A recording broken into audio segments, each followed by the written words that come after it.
Kevin Coop here, and this is FaceTime with the Content Guy. So there was a news story the other day that caught my attention.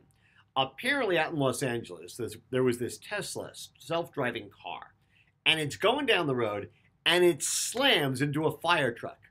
A fire truck that was stopped. Apparently, at Tesla, they're really good at making self-driving cars, but not so good at making self-braking cars. And apparently, this is a problem with the system. If you go on the user instructions for Teslas, it basically says sometimes has trouble seeing stationary objects, especially when the Tesla's going more than 55 miles an hour. This doesn't make a lot of sense. When you're in a Tesla following somebody and that person swings out of the lane because they want to avoid hitting a car that stopped in front of it, the Tesla might not see it. This is sort of a problem. And apparently it's not just Tesla. Apparently Volvo self-driving cars have the same problem. I was having this conversation with a friend of mine who was very, very smart about technology. And he looked at this and he said, man, this is a total glitch in the system. I think it could be decades before this whole self-driving car thing really works out.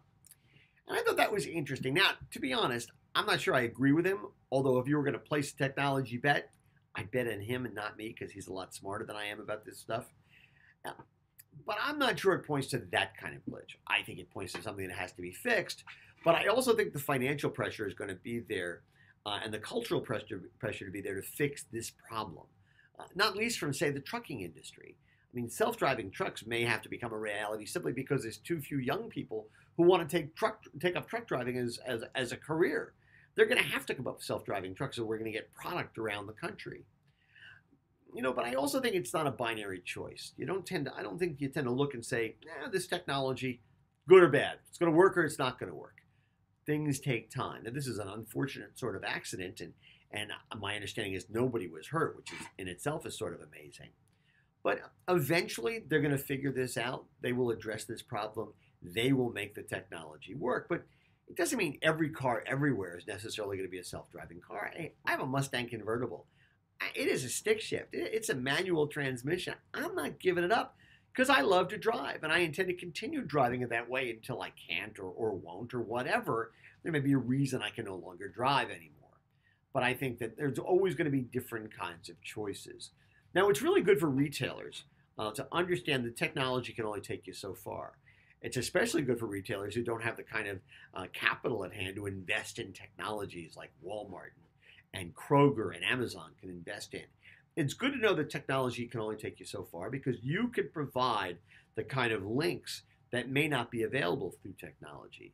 It's also important to remember while technology can go only so far, the distance it can take you, it's getting longer and longer all the time as innovations pile up. But it's really important to keep in mind that while you can't count on technology, you have to understand that it's continued to grow. You have to figure out where your expertise is and figure out where you fit into this continuum. Technology is only going to take you so far, but you have to deal with the reality that it's there. And you're going to have to either employ it or you're going to have to compete with it. Otherwise, you're going to run slam into reality, and it's not going to be pretty. Anyway, that's what's on my mind this morning. And as always, I want to hear what's on your mind.